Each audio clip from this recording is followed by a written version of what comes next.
I will have this on all your favorite podcast platforms under the Lead Lag Live banner there. My name is Michael Guyad, publisher of the Lead Lag Report. And joining me for the hour is Ian Bremmer, who I'm sure many of you have seen over the years. Obviously does quite a bit of the media run over the years and is the president and founder of Eurasia Group. Ian, for those who are not familiar with your background, I always start off this way. Talk about who you are, how'd you get involved in the political science realm, and what are you doing with the Eurasia Group? Political science is what I've devoted my entire career to. My first trip ever outside the United States when I was a freshman in college was to the former Soviet Union. This was back in 1986. Gorbachev, who just died a week ago, had just taken over as general secretary.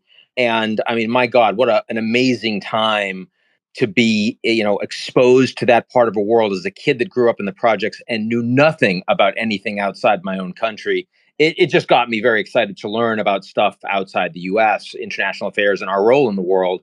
So I'd read The Economist. I played Risk with friends. I thought Ukraine was weak and needed to be taken in Risk, not in real life. And did my PhD in that, in part because I was really young and didn't know what I wanted to do for a job. But when I finished it, I started this. I taught for a couple of years, and then I started this company. That was back in 1998. It was just me. And the idea that political science is actually relevant to the markets, is relevant to global business. There should be a field of applied political science, didn't really exist. And we've grown it over time incrementally. I mean, there was no outside investment, so it's been kind of a slow, steady rise. And now after 24 years, we've got about 200 people and offices around the world. And we're basically a political science company. We try to help people understand how the world works. All right, so I want to focus on the term political science for a moment, just keep it very basic for the audience. Because I often find on Twitter that people regurgitate things but don't necessarily know the true definition of the things they're talking about. Define what a political scientist is, and how does that, I guess, help you in terms of framing various risks? So I would say a political scientist is someone that looks at and tries to understand how governments and governance affects outcomes that matter for people. Some of those outcomes are macro, like wars and trade agreements and global institutions and alliances. Some of them are micro, like how your trash gets taken out and, who decides what kind of taxes you pay and, sort of what your, what kind of codes involve how you can change your garage. I mean, I don't deal much with the micro. I focus really on the macro, but that's what political science is. And what applied political science is it's trying to explain how economic and business outcomes are different than you would otherwise expect from the efficient and harmonious operation of markets because of politics, because of governments, because of governance, because of leaders, because of parties, because of voting, because of all of those things, which can be very different in a democratic system to an authoritarian system to all the gradations and variations of those systems in between. Okay, so that's actually a pretty good transition to my world from the investment perspective. So in the world of FinTwit, right, sort of this area of Twitter where there's a lot of people that are investing, right? You hear these sort of if-then statements, right? So if Russia continues its war with Ukraine, then food prices are going to stay elevated. And oftentimes that's sort of the main focus, and nat gas, obviously. But that point about this interaction of economic and business outcomes being different than what one might expect because of politics is an interesting thing to go down a path with. What is it that people are maybe underestimating as far as the longer-term ramifications of Russia's war with Ukraine beyond the impact of commodities that could impact the investment thesis for a lot of other people? Well, I'm going to answer that, but can I take a step back for 1 second since you're doing macro? Because I want to be clear that when I started the company, it was much harder to make that transition. That the people that really cared in the marketplace about politics and political science were largely people investing in emerging markets, in countries where the governments were pretty weak, where the shift of one government to another would lead to dramatically different outcomes in investment climate and in trade orientation and in regulatory, sort of strength, all of these things. So, I mean, if you were invested in Russia in 1998, you didn't understand the politics, you should have your head examined. And frankly, you probably did after you lost all your money when the GKOs collapsed and all the rest.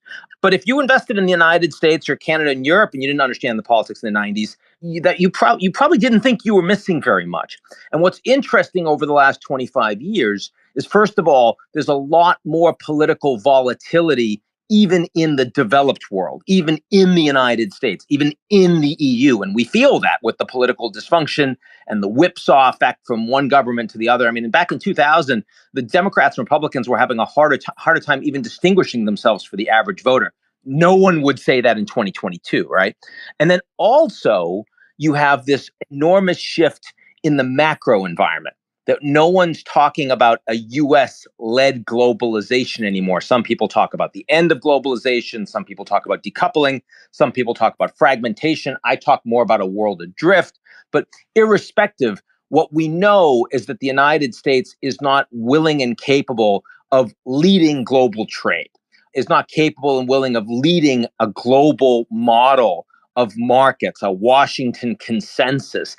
And when that happens, and when the second largest economy in the world is authoritarian and state capitalist, suddenly the macro environment for investing and for business and for markets really is impacted by politics and political science too. So both of those things are new. They're not forever, but at least in this period of geopolitical recession, suddenly, I mean, if you're doing any sort of global business, having access to political scientists that are applying their work to the real world is more relevant to you than it had been in generations. It's funny because even before you said volatility of politics, it's exactly where my mind went. But I would think from an investment perspective, it's more about the volatility of the rule of law, which obviously politics factors into that. But when we talk about developed markets for a moment, obviously the US being the primary one, how is the volatility of our own politics here in the States, how does that spill over to volatility potentially in the rule of law, which, because I think that's really at the core from a longer term perspective, what most investors really need to focus the most on. Yeah, and let's not forget about the long-term Russia question you asked at the beginning, which I was not trying to evade at all. But like most media people do, right? Exactly. Yeah, exactly. But I just you set me up well, and so I just wanted to finish framing it in terms of the United States. I mean, in the near term, you would say it still doesn't matter that much domestically. I mean, the dollar, as you know, is still incredibly strong, in some ways stronger after the Russia war, because it's the cleanest dirty shirt, because people understand the value of the reserve currency, because nothing out there is challenging it. Certainly not the RMB in this environment, certainly not the euro, given the recession that they are rapidly heading into there, and not crypto. I mean, nothing that isn't fiat is at that level, at least at this point.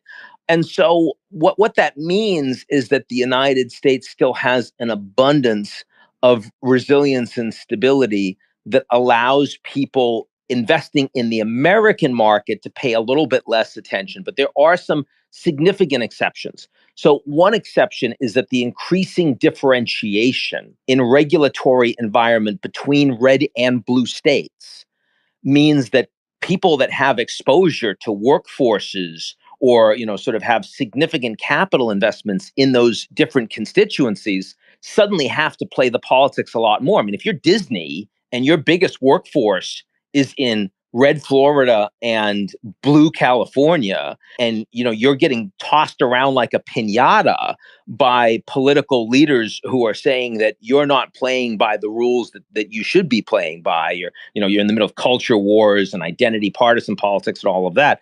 That's not what these companies want at all. That is deeply problematic for them to navigate in a way that historically they were thinking more about navigating investing in a country like China or in Brazil or in Mexico. Suddenly, even domestically in the US, you're seeing that. And the second place you're seeing it is foreign policy. The United States no longer has a global trade policy. And the willingness of the United States to suddenly put tariffs on the Europeans or the Chinese and then suddenly take them off, the willingness to talk about a trans-Pacific partnership and then fail to get it done. I mean, the discussion of either make America great again, America first, or Biden's U.S. foreign policy for an American middle class talks a lot more about and industrial policy talks more about the US government and US workers and multinational corporations as not being patriotic and therefore needing to pay a price for that because the social contract in the US isn't working. That's a really interesting shift for the country that had been dominated by the animal spirits of capitalism for, the better part of a century. And it is fascinating to me, at least, that so like in the world of ETFs, I mean, there are actually ETFs that focus on companies that cater towards blue states or cater towards red states. Even from an investment perspective, you have this bifurcation.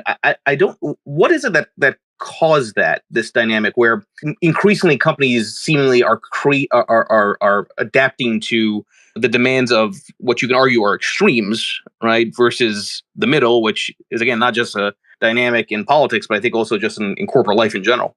I think most companies are not doing that. I think most companies are much more like Walmart and Coca-Cola, that are doing everything they can to be non-political, except in issues that are clearly aligned with their core business model and therefore their core clients, their core constituents, their core workers, but otherwise trying to avoid those political landmines as best they can. I mean, no matter where you are in the country, you're close to a Walmart. No matter where you are in a country, you can buy a Coca-Cola, you can buy a Pepsi.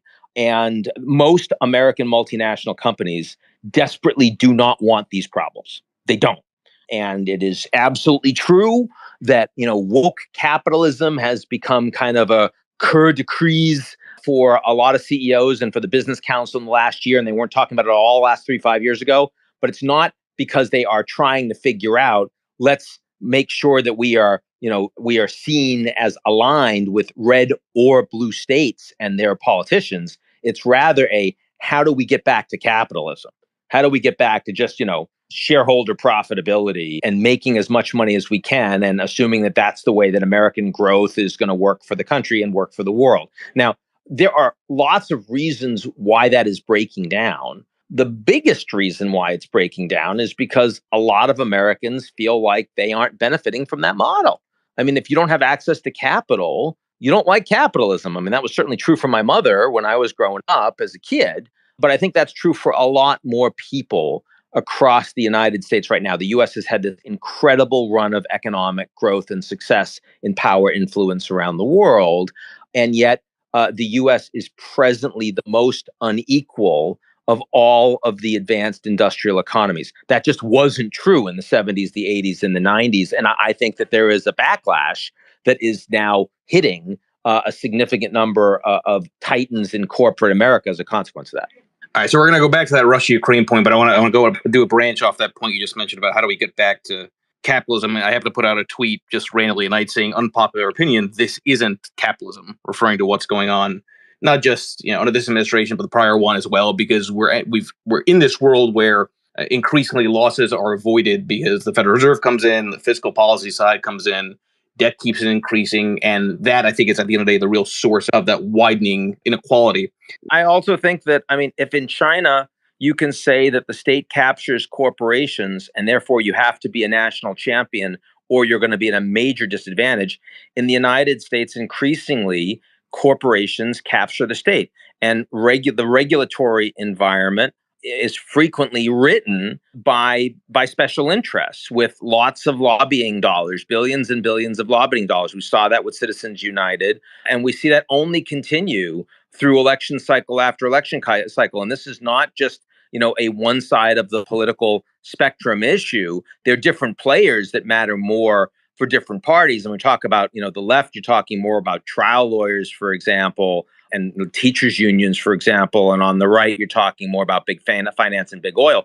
But it's nonetheless, is vastly more problematic in the United States than it is as in these countries that many Americans deride as socialist, like Canada, or like Germany, or and that is clearly a pendulum swinging too far against the average American. Okay, so help me out with this a bit, Ian, as a thought experiment, because I brought this up in prior Twitter Spaces that I host.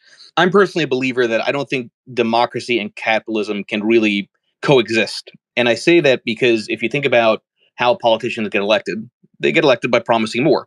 You never get elected for austerity, right? Which is why Europe and the Eurozone obviously totally dropped the austerity talk. And once Draghi said, whatever it takes, right? It's just, let's just fix problems with debt. Let's get elected by increasing debt to promise more goodies.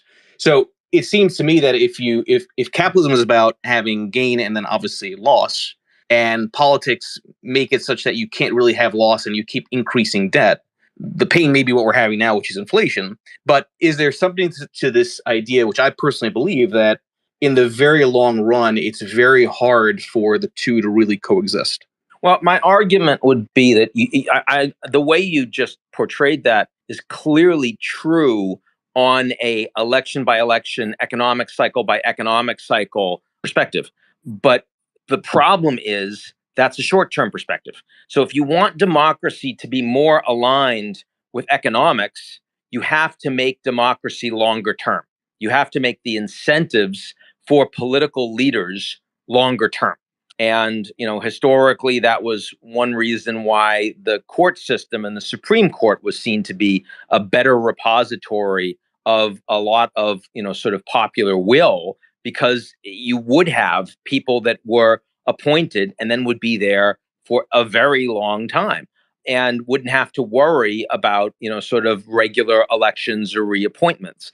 What I would say is we're in an environment right now where the American political system, because the bureaucracy is much weaker, because campaigns are vastly extended, end up, and because of a number of other issues intrinsic to the American political system, has become deeply short-termist, has become completely focused on the next nearing electoral cycle.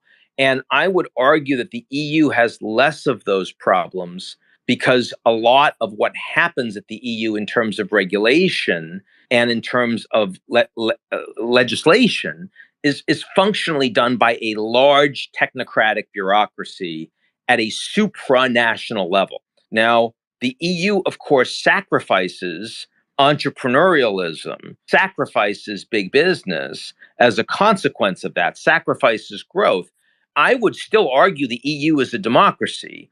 It's just a democracy where an awful lot of rule setting has been voted away to a permanent level of relatively well-paid and intelligent bureaucrats. And I would argue that in the United States, the balance is far in the other direction. So the question is where you want that balance to be. It's not that America has to be authoritarian. No, that's fair. And I'm just cynical about attention spans, right? It's because you talk about short-termism. I mean, as a society, there's a lot of actual real studies around this, that people's attention spans, because of multitasking, because of social media, all this are only getting shorter. And it's hard to take a longer-term view when there's so many outside stimuli, which are just, here's the birdie, right? And while nefarious actors with other incentives counted to the general public end up controlling most things. Yeah, look, there's no question that that's a problem, but I do believe that if you compare American, Canadian, and European governance over the last 50 years and outcomes for the economies writ large and for the people writ large with most authoritarian systems in the world, you would find that the democracies on balance perform better. But the United States has, on balance, for many of its people, performed worse over the last 40, 50 years. And from my perspective, that's because the balance has gotten way out of whack. And, I see things in cycles. I see geopolitics in cycles, economics in cycles, also social contracts are in cycles. And let's face it, when a lot of today's social contract was put in place, the economy and the political system looked very different. It should not surprise anyone that needs to change. Like, we don't have a regulatory framework that works for the digital world today in the United States. It wasn't created for that. That creates a lot of anger, a lot of hostility, a lot of polarization, but it's not anyone's fault. We just need a big enough crisis to force us to start addressing these issues. I love that cycles in the social contract. It's such a fascinating way to frame it. Let's get some of the audience up here. Yeah, look, the tech space is the space right now where the Americans and Chinese have the greatest level of decoupling, have the greatest level of both great power competition and hostility. I mean, if you look in the global environment, there are only two players that really matter in advanced technology overall in terms of power. It's the US and China. It's a bipolar world. Now, keep in mind, a lot of those actors are private sector actors. Certainly true in the United States, where they're not necessarily aligned with the US government. I mean, Microsoft is, Apple, not so much. And then in China, I mean, they're more national champions by orientation, but not completely. So keeping in mind a private public sector divide is also important here. But I do believe that there is a level of both decoupling and a level of great power competition that will continue to define US versus China. The CHIPS Act, which was recently passed in the United States, is trying to create much more insourcing and friend sourcing of semiconductor production. The Chinese are investing vastly into that to catch up. They're 2 to 3 generations behind. They know that TSMC is a vulnerability for them in the Taiwan conflict. They don't want it to be, so they're trying very hard to catch up. That has elements of Cold War in it. But that's very different from saying the US and China are in a Cold War writ large. There, I agree with you completely. The level of economic interdependence is far too great and is not unwinding anytime soon. Russia is in a Cold War with the G7, with the West. They are being decoupled. And I think that's a very dangerous thing, and we'll get into it. But China doesn't want to be tarred with that brush. I just saw this morning that Xi Jinping looks like he's going to Kazakhstan before he goes to Uzbekistan to meet with Putin at the Shanghai Cooperation Organization. Now, that's a pretty interesting message, especially since Kazakhstan is actually supporting Western sanctions against Russia. This is the same Kazakhstan where the Russians sent paratroopers back in January to keep the country together, right? So it's kind of shocking. I mean, the Russians have become a pariah for the West, and China does not want to be in the Russian camp. They're not providing military support for Russia. Iran is. North Korea is. China is not.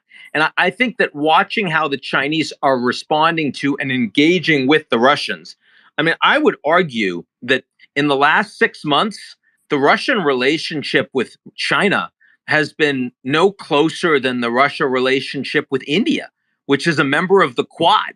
And really, this does speak to a China that wants to continue to have functional economic relations, certainly with the Europeans, the Japanese, the South Koreans, and also to the extent that they can with the United States. Yeah. So, by the way, you did say there that it was sad, tragic for the Russian military industrial complex. And I will say that I'm okay with that. I take your point that North Korea is not where you want to be doing a lot of your military business. I think to connect it with the technology point, back when I wrote my first kind of big global book, The J Curve, I one of the points, the underpinnings of that theory was that ultimately democracies are more stable than authoritarian states.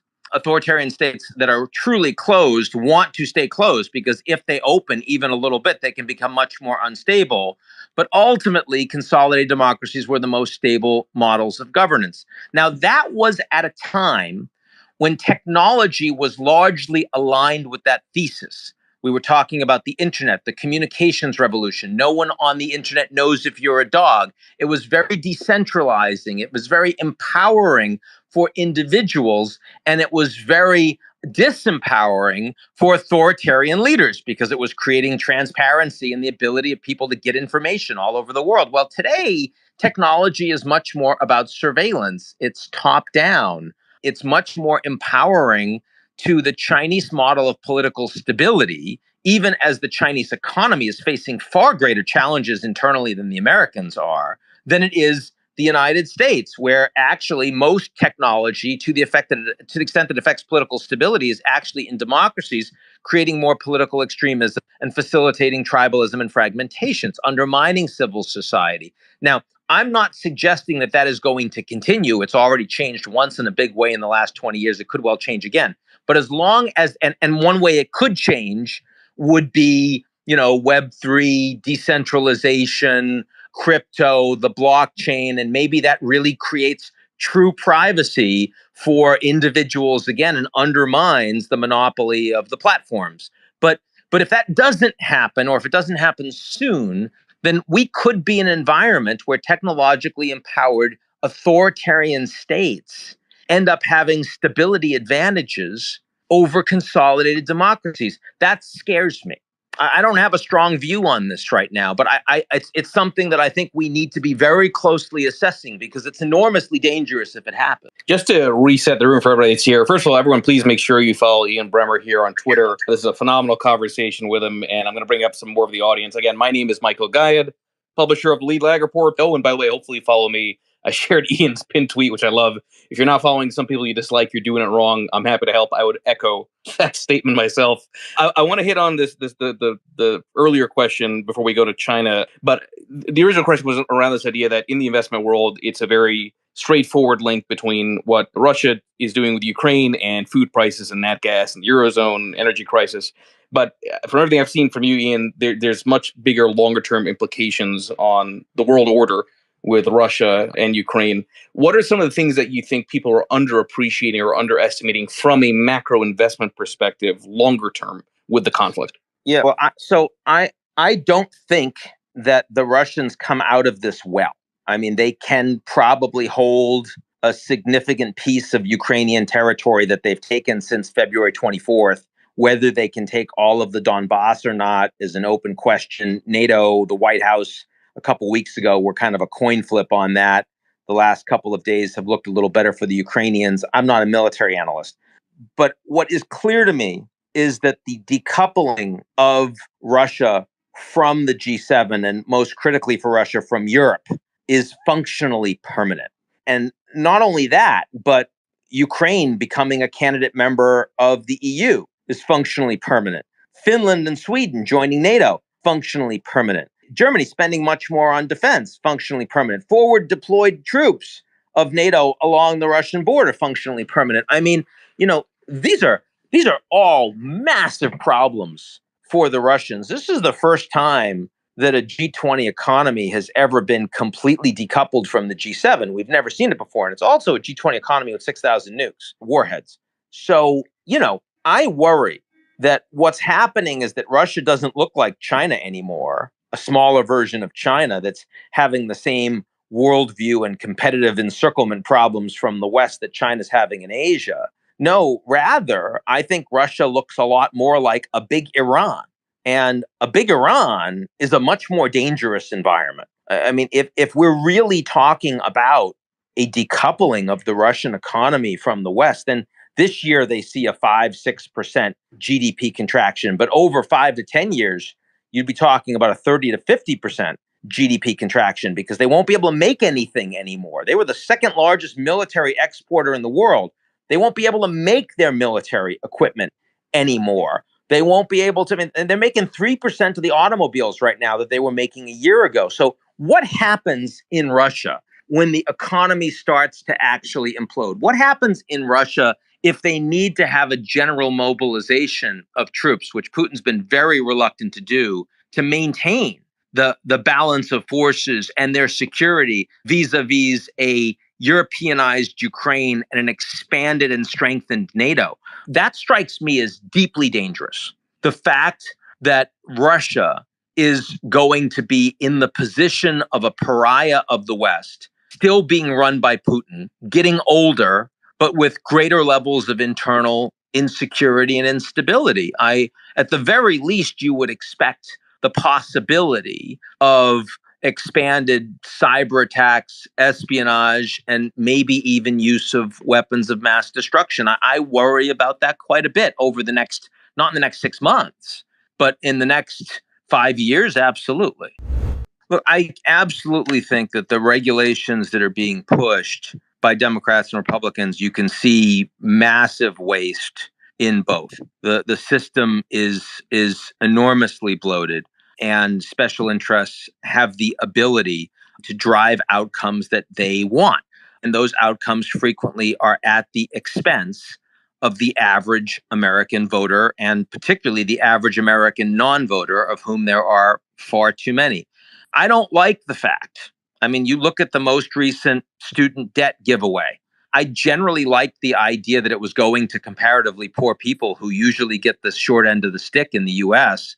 But I didn't like at all the fact that none of the entrenched problems with the lack of accountability of American educational institutions, particularly, for example, the predatory, the University of Phoenix types that are, sort of trying to get, veterans to take on huge amounts of debt for university degrees that aren't very useful to them and don't have any sense of being able to get these people in useful and productive employ. This is the road to ruin that a lot of universities are profiting from. And I don't think you should just have a giveaway in the run up to a midterm election that you're not going to repeat in 2 years and 4 years. You're not going to continue to help these problems. And yet you're not solving the structural problem. And so much of the US legislation that is passed amounts to band-aids for deep structural challenges that we refuse to address. And that's true for immigration. It's true for gun violence. It's true for healthcare. It's true for education.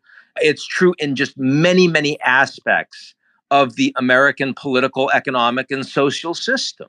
So, can I ask you? Can I ask you? Can I ask you on that? So, why is that? I know that sounds like a big generic question, but these are things that are pretty obvious that they're treating symptoms, not causes, in multiple areas, as you noted. But what's the cause of that? Is it just that there's so much entrenchment around the existing system?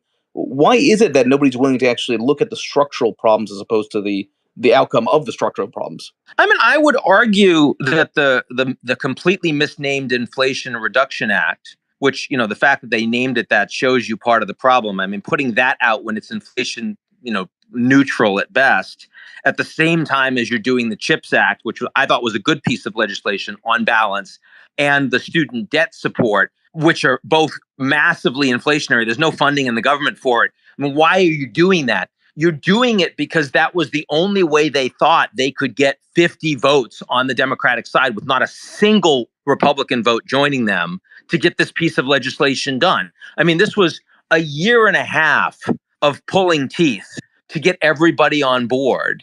And it was on balance an okay piece of legislation that avoided dealing with all of these big structural problems. I mean, look at cinema, who had to be bought off on the capital gains tax issue, which strikes me as a general kind of, again, structural problem in the American tax system. We should have a simpler, less abusable tax code. But people that are paying a lot of money for elections don't want that. So it doesn't happen. And if one senator can be bought off on that issue, you can't get it done.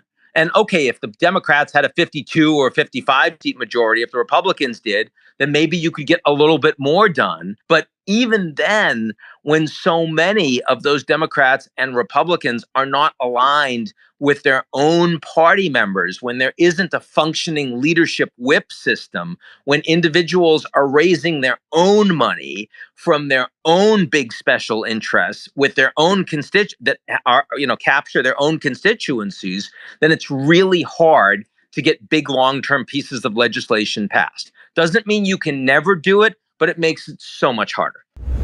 Well, if you look at someone like me, and I suspect a lot of people that are actually listening into this call right now because it's oriented towards, FinTwit, you're talking about urban professionals. They do very well with the existing economic system, so they tend to be relatively conservative economically, but they're very educated and they tend to skew much more liberal socially. These are the same people that like Schwarzenegger, they like Mike Bloomberg.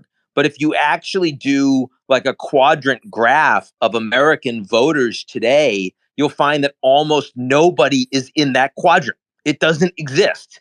The economic, conservative, social, liberal. And in fact, what you've seen is a big migration to economically liberal. And they won't want to call it that, but what they mean is economically, sort of populist, much more support for workers, much more, sort of big giveaways, much more intrusive, big industrial policy government programs, as opposed to support for multinational corporations, globalization, and free trade, and much more social conservatism, much more feeling like what we thought was America's going away. It's becoming much more multicultural. I don't feel good about the fact who are all of these, sort of Muslims and blacks that are in Iowa all of a sudden, or in Maine, and I don't like that in my rural area, and nobody cares about me anymore. They get rights, but you can say racist things about rednecks that are uneducated from rural areas that are hardworking but aren't educated.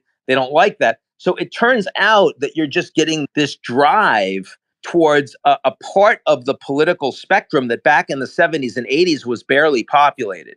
And there's no question that Donald Trump and the MAGA movement has tapped directly into that.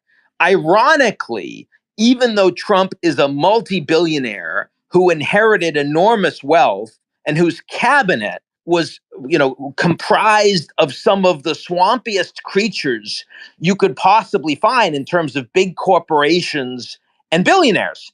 But that doesn't matter because the red meat of the message that was being delivered day in and day out, and of course expanded massively on social media, was firmly along those economic populist and social conservative norms and tropes. Speaking of FinTwit, which you mentioned a bit earlier, one of the things that's often put out on FinTwit is what happens if China goes into Taiwan. And I've actually had a number of prior guests, General McRyan from Australia talking about it, and several others. I'm curious to hear your thoughts on how Russia-Ukraine interacts with China's ambitions with Taiwan, if the concerns are overblown, if this is inevitable. And again, going back to investment implications, if there's any way to manage a portfolio around the possibility of that, what could one do? I mean, historically, the way you managed a portfolio around Taiwan is you waited until the rockets were being rumbled and then you bought because, it was always a very short-term concern that hit the markets, then they bounce right back up. It is becoming structurally more worrisome now. You've seen that with the Pelosi visit, which of course Biden was not aligned with. And whether you agree with Biden or Pelosi, everyone should agree that the U.S. should only have one foreign policy. So this is a show of weakness from the United States that gave the Chinese kind of a free move to escalate without taking a lot of risk, in their view, vis-a-vis the United States. And you saw that in terms of some sanctions. You saw that militarily in the exercises that they ran, in the missiles that they launched across Taiwanese, not just airspace, but across their land. That's a problem. And if the Taiwan Relations Act passes in Congress in the coming months, which is certainly possible in December, which would make Taiwan a major non-NATO ally, which would change their political status in the U.S., would allow for more advanced weapons to be sold. That would be another flashpoint. Again, something Biden is trying to get Congress not to pass. So you'd have two different areas of foreign policy being made in the United States. That doesn't happen in China. Only one group making foreign policy in China. And I do think that this leads to more pressure on the Taiwanese economy, more willingness of the Americans to try to force the Taiwanese to be strategic partners of the U.S., and the Chinese saying, if you don't behave in certain ways versus vis-a-vis the Chinese Communist Party, we won't let you do business in the mainland. The Americans are far more important for Taiwan in terms of their defense. The PRC is vastly more important to Taiwan in terms of their economy. And ultimately, they're going to get squeezed here. Now, as long as TSMC is the world's most important semiconductor producer and the Chinese are way behind, I don't believe the Taiwanese will take significant risks around a military confrontation on Taiwan because it would destroy their economy if it went badly. On the other hand, and by the way, you asked how Russia plays in. The fact that the Chinese watched the Russian military operations go so badly after Putin had told Xi Jinping this will be over in a few days, a few weeks max, implied that the Chinese need to be much more careful and sharpen their pencils with their own military scenarios, especially with an amphibious attack that would require transiting a 100-mile strait, a vastly more challenging operation than what the Russians were trying to put into position from Russia and Belarus into Ukraine.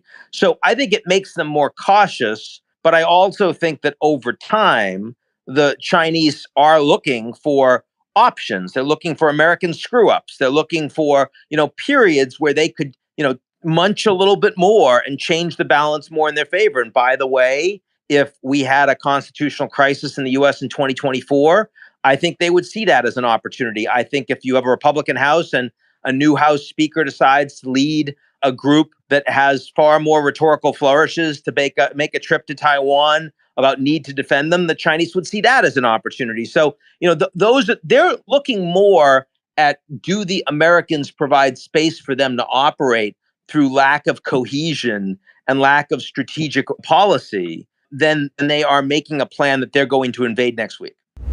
Cool. Thanks for that, Chris. And I think, you and I are quite aligned on a lot of those thoughts. The question of the Russia and China having a common enemy in the United States, I think that was Michael's term. I do think that there was some of that in the joint statement that they made on February 4th, because the Chinese don't like being encircled, being contained by the U.S. and American allies in the Pacific. And they do see that as long-term aligned with what the Russians have experienced in Europe and Eurasia. But the Chinese are the largest creditor for the world's emerging markets, and they are much more invested in the growth of the present global economy than the Russians are, who see themselves as kind of losers in this environment.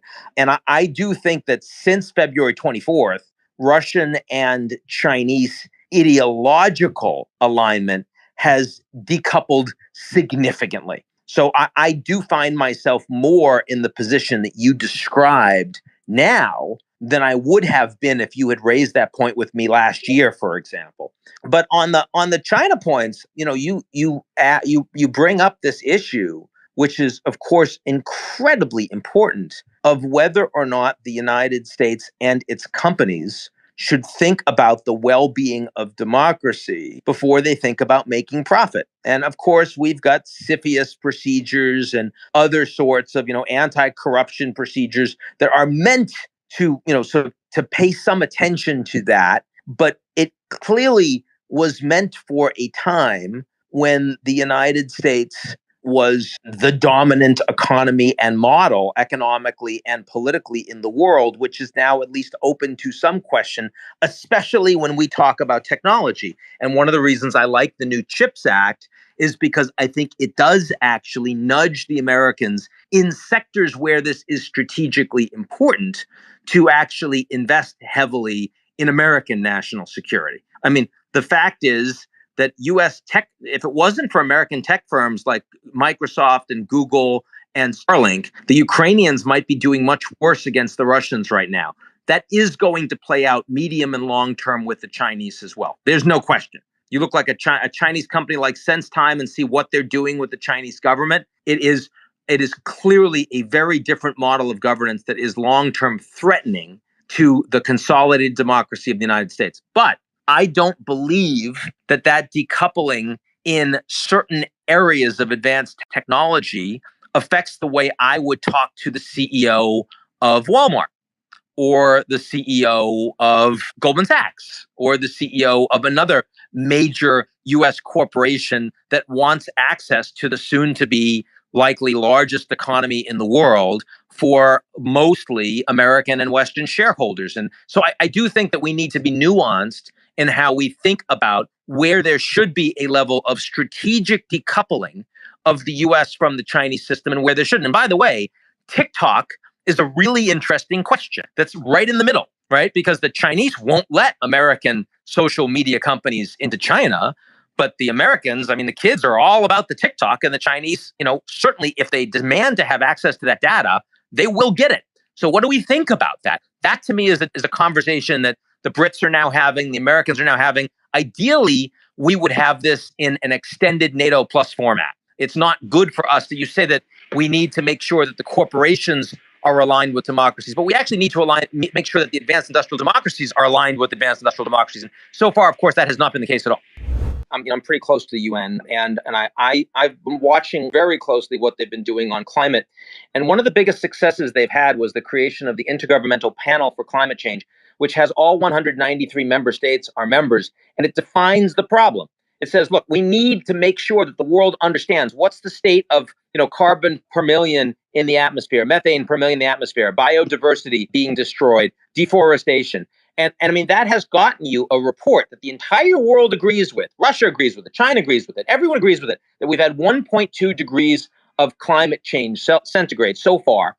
and that we know the implications of that. It's man-made, and we know the impact. You can't start fixing the problem until you identify it in a common way.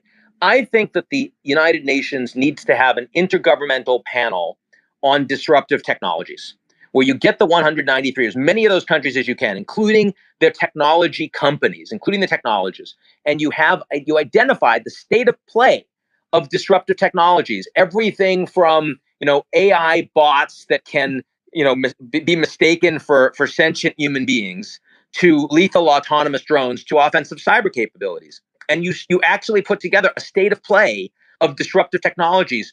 Who has them? Where's the threat? How quickly are they developing? Because that's the relatively non-controversial thing to do. That's the easy thing. And once you've done that, once you get rid of the disinformation, once you create, and if you can do that for climate change with all the vested interests, arrayed on every side of that issue, you can do it with disruptive technologies. And then you can start to create some actual working groups, figure out where the, sort of the alignments are to do something and take action to contain the proliferation of some of these technologies, and also to punish the use of some of these technologies when you have. So I think it's a two-step process, but that's what I think they need to do. I think because we're at the top of the hour, we're going to start wrapping up here. Everybody, again, please make sure you follow Ian Bremmer. This was a phenomenal conversation. Ian, really do appreciate your time here. I know you're a busy man. Really good engagement, great audience. Thank you again, and everybody enjoy the rest of your day. Thank you.